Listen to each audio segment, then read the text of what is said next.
জীবনের পথে কত কিছুই তো হারালাম, কত কিছুই তো পেলাম না। সময় কেবল বয়ে চলল, আর আমি রয়ে গেলাম এক ঘোরের মধ্যে। বিশেষ কিছু নয়, নিতান্তই সাধারণেই আমি। তবু আজ বুঝতে শিখেছি, আমার প্রতিটি দাগ, প্রতিটি ভুল, প্রতিটি অসম্পূর্ণতা এসবই তো আমাকে আমি বানিয়েছে। পরিপূর্ণতার সন্ধানে ছুটে কি হবে? আমি যেমন তেমনটাই তো সুন্দর। এভরিওয়ান, আসসালামু আলাইকুম। কেমন আছেন সবাই? আশা করছি অনেক ভালো আছেন। আমি মিম নোয়াখালী থেকে বলছি।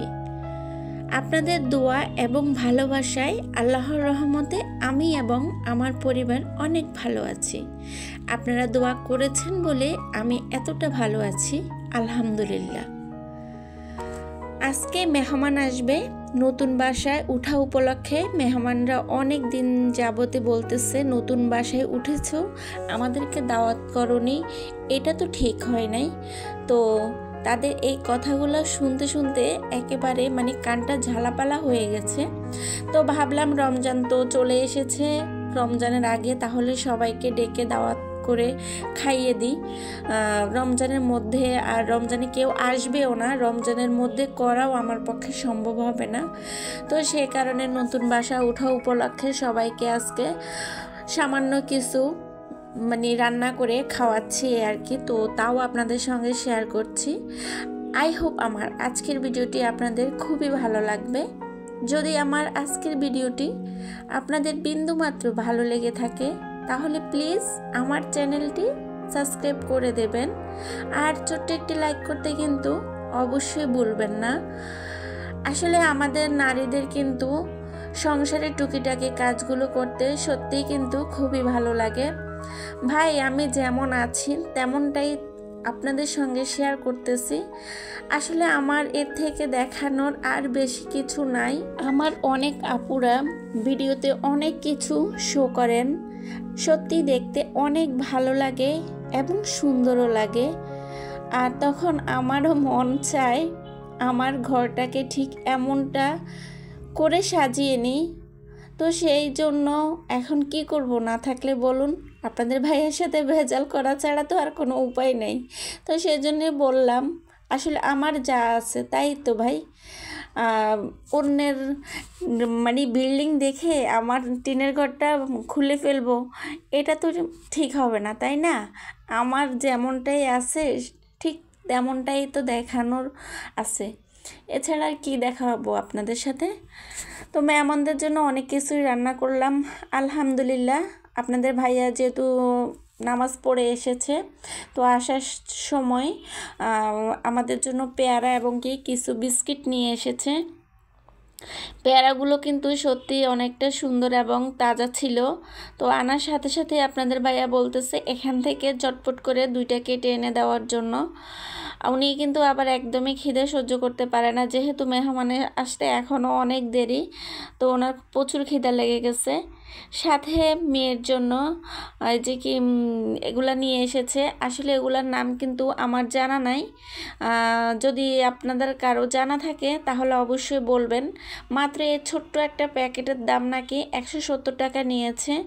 কি এমন মজার জিনিস আমি জানি না, তবে বাপ বেটি মিলে খেয়ে বলে অনেক মজা হয়েছে নাকি। আসলে এগুলো আপনাদের ভাইয়া মসজিদের সামনেই বিক্রি করে একটা লোক, তো ওনার কাছ থেকে নিয়েছে। আর মেয়ে কিন্তু খেয়ে অনেক মজা পেয়েছে, আপনাদের ভাইয়াও বলছে অনেক মজা নাকি। তো আমাকে খাওয়ার জন্য বলতেছে, আমি তো কাজের ব্যস্ততায় খাওয়ার একদমই সময় পাচ্ছি না। ওনারা খাচ্ছে আর আমাকে আকর্ষণ লাগাইতেছে খাওয়ার জন্য আর কি। যাই হোক, আমাদের মেহমান আলহামদুলিল্লাহ চলে এসেছে। এখন মেহমানদেরকে খাবার দিয়ে দিয়েছি, যেহেতু দুপুরবেলা ওনারা খাওয়ার সময় এসেছে। তো আমি আর নাস্তা দিই নাই, ওনাদেরকে ডাইরেক্ট ভাতই দিয়ে দিলাম খাওয়ার জন্য। কারণ এখন নাস্তা খেলে পরে আর ওনারা ভাত খাইতে পারবে না। তাও আমি একবার জিজ্ঞেস করেছিলাম, ওনারা বলছে যে না, এখন ওনারা ভাতই খাবে, যাওয়ার পরে সময় ওনারা নাস্তা খেয়ে যাবে, এরকমটাই বলেছিল আর কি। তো আমিও তাদের কথা মতো ওনাদেরকে আগে ভাতটাই দিয়ে দিলাম। আমার হয়তো বা অনেক আপুরা বলবে যে আসার সাথে সাথে মেহমানদেরকে ভাত দিয়ে দিয়েছি।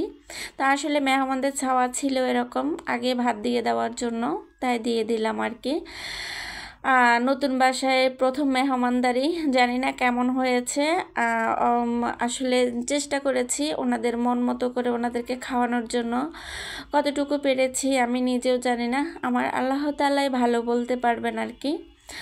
তারপর ওনাদেরকে খাইয়ে টাইয়ে দেওয়ার পরে আমরা নিজেরাও খাওয়ার জন্য প্রস্তুত হচ্ছি। মেয়ে পাশে দাঁড়িয়ে আছে, ওরও প্রচণ্ড খিদা লেগে গেছে, তো ওকে খাইয়ে দিয়ে রেডি হয়ে এখন বের হব। আজকে মেয়ের একটা প্রোগ্রাম আছে, তো সেই প্রোগ্রামে যাচ্ছি। মেয়ে আজকে ওদের স্কুল সেকেন্ড হয়েছে, ওদের স্কুলে দেওয়ালিকা প্রতিযোগিতা ছিল, সে দেওয়ালিকা প্রতিযোগিতায় ওদের স্কুল সেকেন্ড হয়েছে। তো মেয়েকে ওখানে ম্যাম ডেকেছে যাওয়ার জন্য। মেয়ের মানে আশা দেখে আমার খুব ভয় লেগে গেছে যে স্কুল ছুটি হয়ে গেছে, মেয়ে কেন এখনও আসে নাই। প্রচণ্ড চিন্তার পরে ম্যামকে ফোন দিয়ে দেখলাম যে ওরা নাকি জেলা অফিসে গেছে। তো আমি আর এক মুহূর্ত দেরি না করে সাথে সাথে আপনাদের ভাইয়াকে নিয়ে চলে গেলাম। ওখানে গিয়ে সেরা স্টল থেকে মেয়ে একটা বই কিনতে চাইলো, তো ওর বাবা ওকে একটা বই কিনে দিল।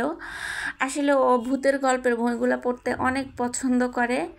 আর ওদের দেওয়ালিকা এটা মধ্য বাঞ্ছানগর এনাহামদিয়া সরকারি প্রাথমিক বিদ্যালয়। তো ওরা এই দেওয়ালিকাটা একেই কিন্তু সেকেন্ড হয়েছে। আমার কাছে আরও অনেক দেওয়ালিকাই ভালো লেগেছে, জানি না কেন জানি ওদের স্কুলটাকে সেকেন্ড করেছে।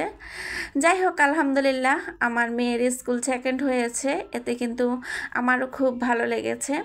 পুরস্কার বিতরণী শেষ, ম্যাম পুরস্কার নিয়ে গেছে যেহেতু এটা স্কুল থেকে পেয়েছে, তো স্কুলে এই পুরস্কারটা রাখা হবে আর কি। আমরা এখন শেষমেশ বাড়ি চলে যাচ্ছি পুরস্কার নেওয়ার পরে। ওর মনটা কিন্তু খুবই খারাপ, কারণ সেই সকাল দুপুর 12টা থেকে এখন প্রায় বিকেল 5টা, এখন বাসায় যাচ্ছে। মেয়ে খিদায় কিন্তু খুবই হয়ে গিয়েছিল। যাই হোক, তারপরে এখন আসার সময় মেয়েকে খুশি করার জন্য পোড়া মোরগ নিয়েছি ওকে খুশি করার জন্য। বলে ম্যামেরা এত কষ্ট করেছি, আমাদেরকে ওখানে কিছুই খাওয়াই নাই।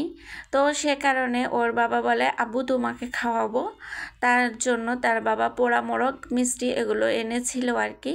তো আমি এখন তাদের দুই ভাই বোনকে ভাগ করে দিচ্ছি খাওয়ার জন্য। আসলে পোড়া মোরগটা কিন্তু তারা অনেকটাই পছন্দ করে খায় আর কি। তো সেজন্য আপনাদের ভাইয়া চেষ্টা করে সব সময় তাদের এই খুশি রাখার জন্য, তাদের পছন্দের খাবারগুলো তাদেরকে খাওয়ানোর জন্য। অবশ্য আমি যদি বাসায় তৈরি করে দিই তারা কিন্তু খুব পছন্দ করে খায় আর কি। তো সবসময় তো বাসায় বানানো সম্ভব না, সে কারণে আপনাদের ভাইয়া দোকান থেকে কিনে নিয়ে এনেছে আর ওদেরকে খেতে দিয়েছি। আলহামদুলিল্লাহ ওরা অনেক তৃপ্তি সহকারে খাবারগুলো খেয়েছে। আপনাদের ভাইয়াও বলছে ওনার নাকি খিদে লেগে গেছে, তো আমি ওনাকেও দিয়ে দিচ্ছি খাওয়ার জন্য। সত্যি কিন্তু আজকের পোড়া মোরগটা একটু ভালো ছিল। আশা করছি সকলেরই আমার আজকের ভিডিওটি খুবই ভালো লেগেছে, আর এতক্ষণ আমার সাথে থাকার জন্য অসংখ্য ধন্যবাদ। আজকের মতো এখানে, আল্লাহ হাফেজ।